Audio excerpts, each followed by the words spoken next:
नामों को बिगाड़ने की प्रथा ना जाने कब चली और कहाँ शुरू हुई। इस संसार व्यापी रोग का पता लगाए तो ऐतिहासिक संसार में अवश्य ही अपना नाम छोड़ जाए। पंडित जी का नाम तो श्री विलास था, पर मित्र लोग सिलबिल कहा करते थे। नामों का असर चरित्र पर कुछ न कुछ पड़ जाता है। बेचारे सिलबिल सचमुच ही सिलबिल थे। दफ्तर जा रहे हैं मगर पजामे का इजारबंद नीचे लटक रहा है। सिर पर फेल्ट कैप है पर लंबी सी चुटिया पीछे झांक रही है। अचकन यों बहुत सुंदर हैं, न जाने उन्हें त्योहारों से क्या चिढ़ थी। दिवाली गुजर जाती पर वह भलमानस कौड़ी हाथ में न लेता, और होली का दिन तो उनकी भीषण परीक्षा का दिन था। 3 दिन वह घर से बाहर न निकलते। घर पर भी काले कपड़े पहने बैठे रहते थे। यार लोग टोह में रहते थे कि कहीं बच्चा फंस जाए, मगर घर में घुसकर तो फौजदारी नहीं की जाती। एक आध बार फंसे भी, मगर घिंगिया पुंजिया कर बेदाग निकल गए। लेकिन अब की समस्या बहुत कठिन हो गई थी। शास्त्रों के अनुसार 25 वर्ष तक ब्रह्मचर्य का पालन करने के बाद उन्होंने विवाह किया था। ब्रह्मचर्य के परिपक्व होने में जो थोड़ी बहुत कसर रही वह 3 वर्ष के गौने की मुदत ने पूरी कर दी। यद्यपि स्त्री से कोई शंका न थी, तथापि वह औरतों को सिर चढ़ाने के हामी न थे। इस मामले में उन्हें अपना वही पुराना धुराना ढंग पसंद था। बीवी को जब कसकर डांट दिया तो उसकी मजाल है कि रंग हाथ से छुए। विपत्ति यह थी कि ससुराल के लोग भी होली मनाने आने वाले थे। पुरानी मसल है, बहन अंदर तो भाई सिकंदर। इन सिकंदरों के आक्रमण से बचने का उन्हें कोई उपाय न सूझता था। मित्र लोग घर में न जा सकते थे, लेकिन सिकंदरों को कौन रोक सकता है। स्त्री ने आंख फाड़कर कहा, अरे भैया, क्या सचमुच रंग घर न लाओगे? यह कैसी होली है बाबा? सिलबिल ने त्योरियां चढ़ाकर कहा, बस मैंने एक बार कह दिया और बात दोहराना मुझे पसंद नहीं। घर में रंग नहीं आएगा और ना कोई छुएगा। मुझे कपड़ों पर लाल छींटे देखकर मछली आने लगती है। हमारे घर में ऐसे ही होली होती है। स्त्री ने सिर झुकाकर कहा, तो ना लाना रंग संग। मुझे रंग लेकर क्या करना है? जब तुम ही रंग ना छुओगे तो मैं कैसे छू सकती हूँ? सिलबिल ने प्रसन्न होकर कहा, निसंदेह यही साध्वी स्त्री का धर्म है। लेकिन भैया तो आने वाले हैं, वह क्यों मानेंगे? उनके लिए भी मैंने एक उपाय सोच लिया है। उसे सफल बनाना तुम्हारा काम है।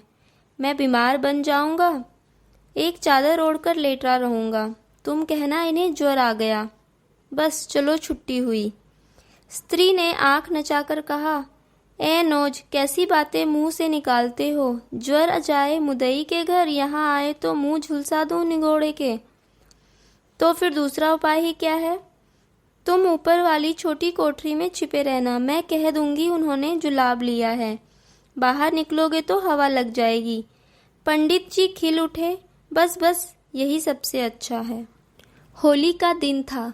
बाहर हाहाकार मचा हुआ था। पुराने जमाने में अबीर और गुलाल के सिवा कोई रंग न खेला जाता था।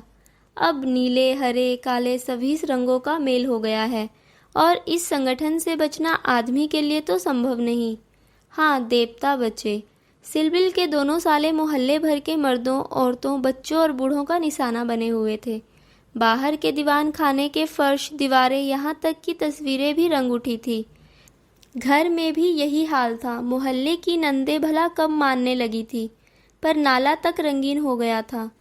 बड़े साले ने पूछा, क्यों री चंपा, क्या सचमुच उनकी तबीयत अच्छी नहीं? खाना खाने भी ना आए? चंपा ने सिर झुकाकर कहा, हाँ भैया, रात ही से पेट में कुछ दर्द होने लगा। डॉक्टर ने हवा में निकलने को मना कर दिया है। जरा देर बाद छोटे साले ने कहा, क्यों जीजी जी, क्या भाई साहब नीचे नहीं आएंगे? ऐसी भी क्या बीमारी है? कहो तो ऊपर जाकर देखाऊं? चंपा ने सिर झुकाकर कहा, हाँ भैया, रात ही से पेट में कुछ दर्द होने लगा। डॉक्टर ने हवा में निकलने को मना कर दिया है। जरा देर बाद छोटे साले ने कहा, क्यों जीजी जी, क्या भाई साहब नीचे नहीं आएंगे? ऐसी भी क्या बीमारी है? कहो तो ऊपर जाकर देखाऊं? चंपा ने उसका हाथ पकड़कर कहा, नहीं नहीं, ऊपर मत चइयो। वह रंग वंग ना खेलेंगे, डॉक्टर ने हवा में निकलने को मना कर दिया है। दोनों भाई हाथ मलकर रह गए। सहसा छोटे भाई को एक बात सूझी, जीजा जी के कपड़ों के साथ क्यों ना होली खेलें, वे तो नहीं बीमार हैं। बड़े भाई के मन में यह बात बैठ गई। बहन बेचारी अब क्या करती। सिकंदरों ने कुंजियां उसके हाथ से ली और सिलबिल के सारे कपड़े निकाल निकाल कर रंग डाले, रुमाल तक न छोड़ा। जब चंपा ने उन कपड़ों को आंगन में अलगनी पर सूखने को डाल दिया तो ऐसा जान पड़ा मानो किसी रंगरेज ने ब्याह के जोड़े रंगे हो। सिलबिल ऊपर बैठे बैठे यह तमाशा देख रहे थे, पर जवान न खोलते थे। छाती पर सांप सा लौट रहा था। सारे कपड़े खराब हो गए, दफ्तर जाने को भी कुछ न बचा। इन दुष्टों को मेरे कपड़ों से न जाने क्या वैर था। घर में नाना प्रकार के स्वादिष्ट व्यंजन बन रहे थे। मोहल्ले की एक ब्राह्मणी के साथ चंपा भी जुटी हुई थी। दोनों भाई और कई अन्य सज्जन आंगन में भोजन करने बैठे तो बड़े साले ने चंपा से पूछा, कुछ उनके लिए भी खिचड़ी विचड़ी बनाई है? पूरियां तो बेचारे आज खा ना सकेंगे। चंपा ने कहा, अभी तो नहीं बनाई, अब बना लूंगी। वाह रे तेरी अकल, अभी तक तो तुझे इतनी फिक्र नहीं कि वह बेचारे खाएंगे क्या। तू तो इतनी लापरवाह कभी न थी। जा निकाल ला जल्दी से चावल और मूंग की दाल। लीजिए, खिचड़ी पकने लगी। इधर मित्रों ने भोजन करना शुरू किया। सिलबिल ऊपर बैठे अपनी किस्मत को रो रहे थे।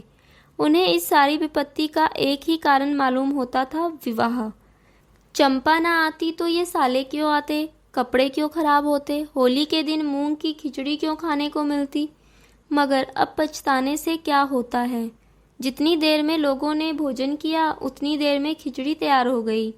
बड़े साले ने खुद चंपा को ऊपर भेजा कि खिचड़ी की थाली ऊपर दे आए। सिलबिल ने थाली की ओर कुपित्र नेत्रों से देखकर कहा, इसे मेरे सामने से हटा ले जाओ। क्या आज उपवास ही करोगे? तुम्हारी यही इच्छा है तो यही सही। मैंने क्या किया, सवेरे से जुटी हुई हूँ। भैया ने खुद खिचड़ी डलवाई और मुझे यहाँ भेजा। हाँ, वह तो मैं देख रहा हूँ कि मैं घर का स्वामी नहीं, सिकंदरों ने उस पर कब्जा जमा लिया है। मगर मैं यह नहीं मान सकता कि तुम चाहती तो और लोगों से पहले ही मेरे पास थाली ना पहुँच जाती। मैं इसे प्रतिवर्त धर्म के विरुद्ध समझता हूँ। और क्या कहूँ, तुम तो देख रहे थे कि दोनों जने मेरे सिर पर सवार थे। अच्छी दिललगी है कि और लोग तो समोसे और खस्ते उड़ाएं और मुझे मूंग की खिचड़ी दी जाए। वाह रे नसीब, तुम इसे 2-4 कोर खा लो, मुझे ज्यों ही अवसर मिलेगा दूसरी थाली लाऊंगी। सारे कपड़े रंगवा डाले, दफ्तर कैसे जाऊंगा। यह दिललगी मुझे जरा भी नहीं भाती। मैं इसे बदमाशी कहता हूँ। तुमने संदूक की कुंजी क्यों दे दी, क्या मैं इतना पूछ सकता हूँ? जबरदस्ती छीन ली। तुमने सुना नहीं, करती क्या? अच्छा, जो हुआ सो हुआ, यह थाली ले जाओ।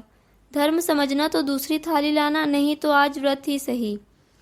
एकाएक पैरों की आहट पाकर सिलबिल ने सामने देखा तो दोनों साले आ रहे हैं। उन्हें देखते ही बेचारे ने मुंह बना लिया, चादर से शरीर ढक लिया और कराहने लगे।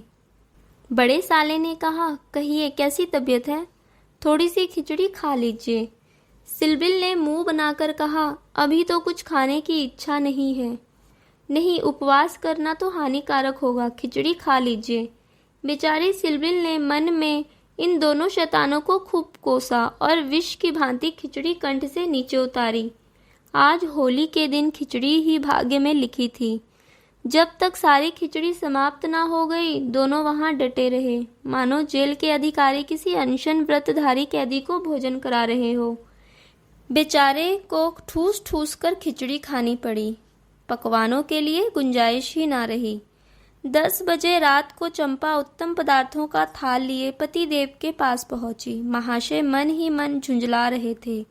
भाइयों के सामने मेरी परवाह कौन करता है, ना जाने कहां से दोनों शैतान फट पड़े। दिन भर उपवास कराया और अभी तक भोजन का कहीं पता नहीं। चंपा को थाल लाते देखकर कुछ अग्नि शांत हुई और बोले, अब तो बहुत सवेरा है, 1-2 घंटे बाद क्यों ना आई। चंपा ने सामने थाली रखकर कहा, तुम तो ना हार ही मानते हो ना जीत। अब आखिर ये 2 मेहमान आए हुए हैं, इनका सेवा सत्कार ना करूं तो भी काम नहीं चलता। तुम्ही को बुरा लगेगा। कौन रोज आवेंगे? ईश्वर ना करे कि रोज आएं। यहाँ तो एक ही दिन में बंधिया बैठ गई। थाल की सुगंध में तरबतर चीजें देखकर सहसा पंडित जी के मुखार बिंद पर मुस्कान की लाली दौड़ गई। एक एक चीज खाते थे और चंपा को सराहते थे। सच कहता हूँ चंपा, मैंने ऐसी चीजें कभी नहीं खाई थी। हलवाई साला क्या बनाएगा? जी चाहता है कुछ इनाम दूं। तुम मुझे बना रहे हो, क्या करूं? जैसा बनाना आता है बना लाई। नहीं जी, सच कह रहा हूँ, मेरी तो आत्मा तक तृप्त हो गई। आज मुझे ज्ञात हुआ कि भोजन का संबंध उदर से इतना नहीं जितना आत्मा से है। बतलाओ क्या इनाम दूं? जो मांगू वह दोगे? दूंगा, जनेऊ की कसम खाकर कहता हूँ। ना दो तो मेरी बात जाए।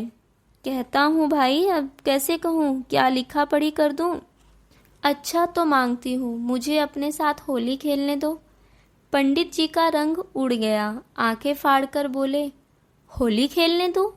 मैं तो होली खेलता नहीं, कभी नहीं खेला। होली खेलना होता तो घर में छिपकर क्यों बैठता? और के साथ मत खेलो, लेकिन मेरे साथ तो खेलना ही पड़ेगा। यही मेरे नियम के विरुद्ध है। जिस चीज को अपने घर में उचित समझूं, उसे किस न्याय से घर के बाहर अनुचित समझूं, सोचो। चंपा ने सिर नीचा करके कहा, घर में ऐसी कितनी बातें उचित समझते हो जो घर के बाहर करना अनुचित ही नहीं, पाप भी है।